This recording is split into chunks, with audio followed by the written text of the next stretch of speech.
Manual Bíblico de John MacArthur, de Gênesis a Apocalipse, análise de livro por livro. Capítulo: Como a Bíblia chegou até nós.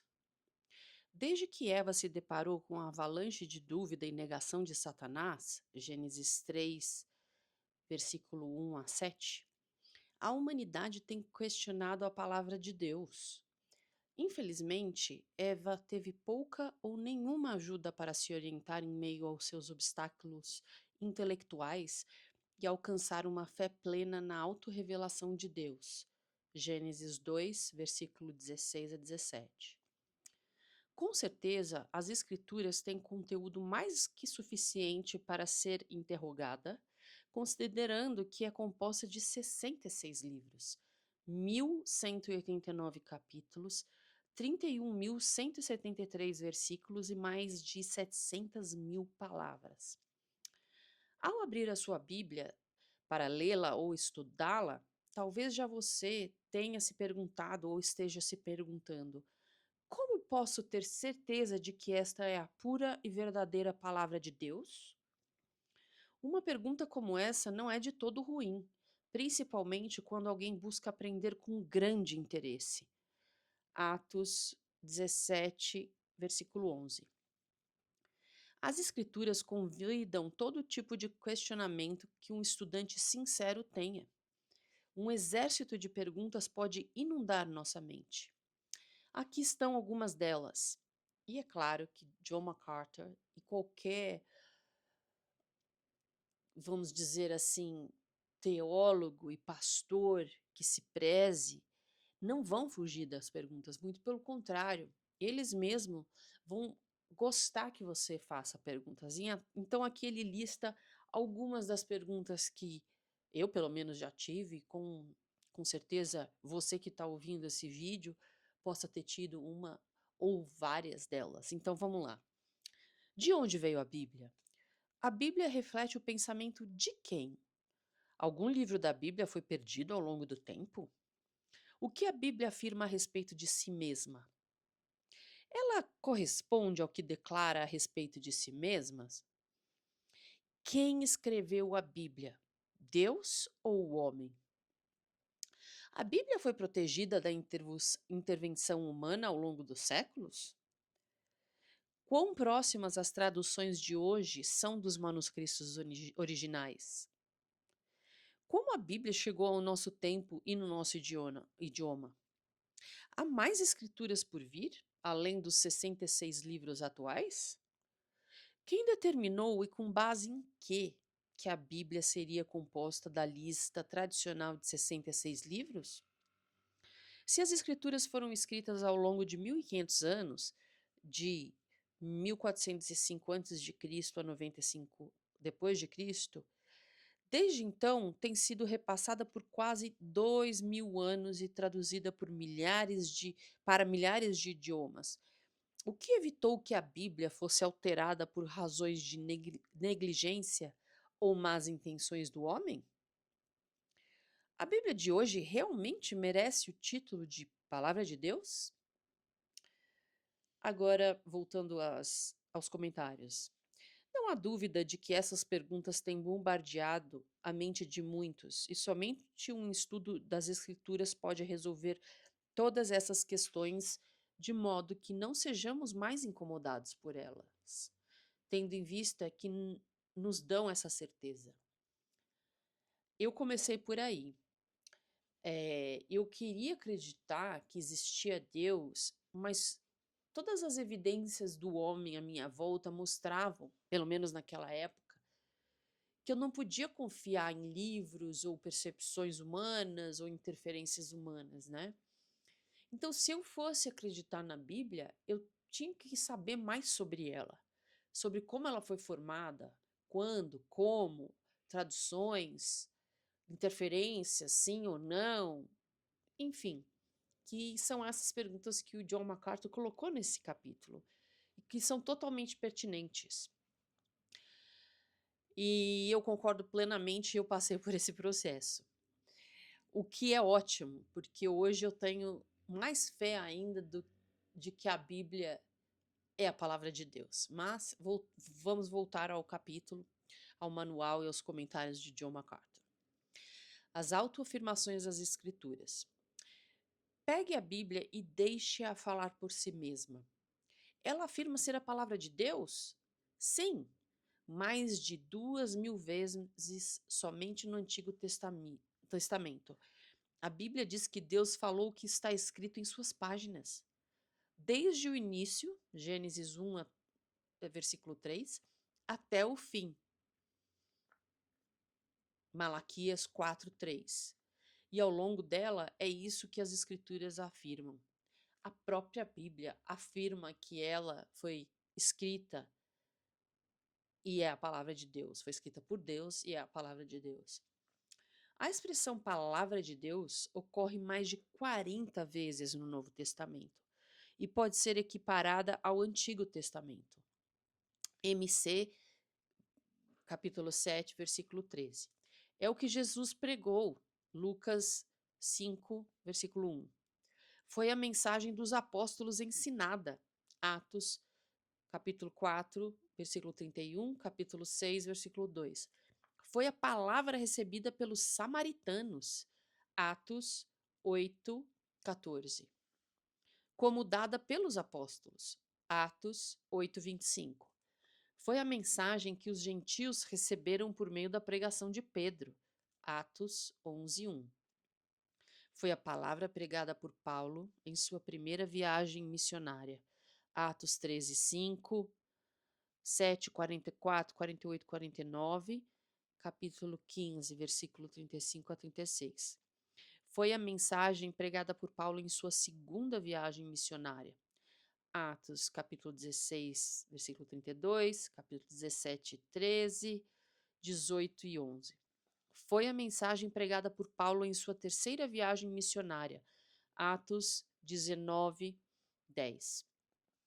Foi o foco de Lucas no livro dos Atos, de modo que se espalhou rápida e amplamente, Atos 6, 7, 12, 24, 19 e 20. Paulo foi cuidadoso em dizer aos coríntios que ele falava a palavra como havia sido dada por Deus, que não tinha sido adulterada e que era a manifestação da verdade. 2 Coríntios, capítulo 2, versículo 17, capítulo 4, versículo 2. Ele reconheceu que ela era a fonte de sua pregação. Os Salmos 19 e 119, assim como Provérbios 30, 5 a 6, fazem poderosas afirmações sobre a palavra de Deus, que a diferenciam de qualquer outra instrução religiosa já conhecida na história da humanidade. Tais passagens servem de respaldo para a Bíblia ser chamada de sagrada. 2 Timóteo 3, versículos 15, e chamada de santa, Romanos, capítulo 1, versículo 2. A Bíblia afirma sublime autoridade espiritual em doutrina, repreensão, correção e instrução na justiça, pois representa a palavra do Deus Todo-Poderoso inspirada. 2 Timóteo, capítulo 3, versículo 16 a 17. As Escrituras estabelecem sua suficiência espiritual, tanto que declaram exclusividade para seus ensinamentos. CF Isaías 5:5, versículo 11, 2 Pedro, capítulo 1, versículos 3, 4. A palavra de Deus afirma ser pura e infalível. 2 Timóteo, capítulo 3, versículo 16 a 17. Em outras palavras, é verdadeira e, portanto, digna de confiança. Todas essas qualidades dependem do fato de que as Escrituras são dadas por Deus. 2 Timóteo 3,16, 2 Pedro 1, versículo 20 e 21, o que garante sua qualidade na fonte e em sua escritura original.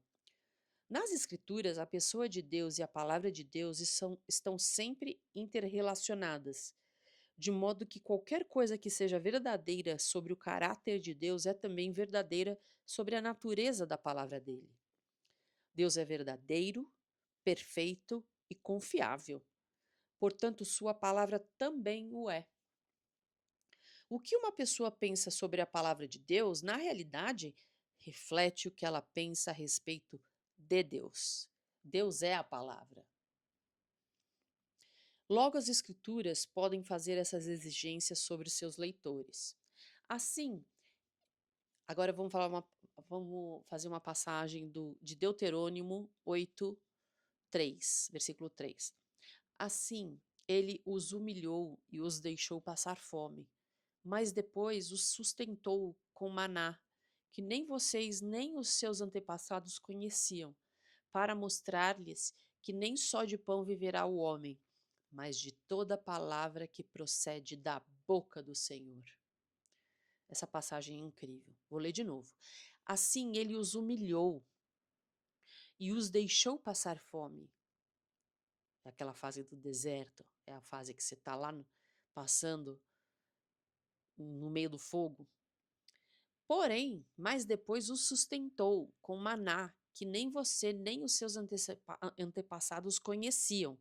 Para o quê? Para mostrar-lhes que nem só de pão viverá o homem, mas de toda palavra que procede da boca do Senhor. A humildade, eu também aprendi isso na pele. A dor, o sofrimento, momentos que Jesus muitas vezes se refere à estação seca, né?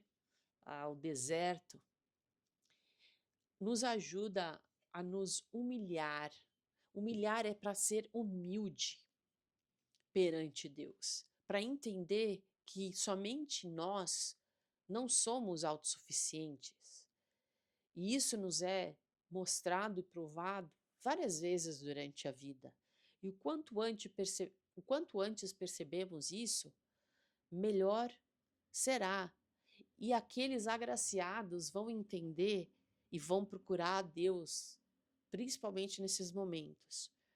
Se você é um deles, assim, eu sou uma dessas pessoas, profundo sofrimento me fez chegar onde eu estou, me fez procurar a Deus, me atiçou a curiosidade para eu poder entender o porquê de tantas injustiças, o porquê de tanto sofrimento no meu corpo, na minha mente, sendo que, na minha percepção, eu não merecia. Como faz sentido tudo ao meu redor? Nada fazia sentido. Então, é esse desejo, esse sentimento me fez buscar a Deus, saber, tentar achá-lo, se ele existe e como eu podia saber se isso era verdade ou não.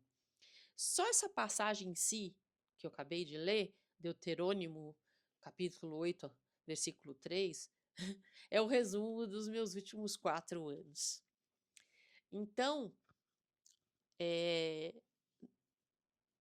me lembra de Jesus como ele respondeu essa passagem quando Satanás o tentou no deserto, uma das vezes que Satanás veio tentar Jesus, né? Falando, você não é o príncipe dos príncipes, o filho de Deus? Então transforma essa pedra em pão. E ele respondeu justamente isso. Não tentarás o Senhor teu Deus, e nem só de pão viverá o homem, mas de toda a palavra que procede da boca do Senhor. A outra passagem que John coloca aqui é de Jó, capítulo 23, versículo 12. Claro, Jó. Quem sofreu mais do que Jó nesse mundo, né? E mesmo assim, ele continuou firme em sua fé quando todos voltaram contra essa suposta fé, esse suposto Deus, e ele se manteve firme. Então vamos lá. Jó 23, versículo 12. Não me afastei dos mandamentos dos seus lábios. Dei mais valor às palavras de sua boca do que ao meu pão de cada dia. Isso até me emociona porque eu sinto mesmo. Tem muito mais peso a palavra de Deus, que toca a sua alma, que preenche o seu coração, que você se reconecta ao seu Pai de verdade, ao Criador, que te criou com todo amor. do que qualquer coisa material deste mundo. Bom, essa é a primeira parte do capítulo, Como a Bíblia chegou até nós. Vou fazer o próximo vídeo com a continuação. Obrigada.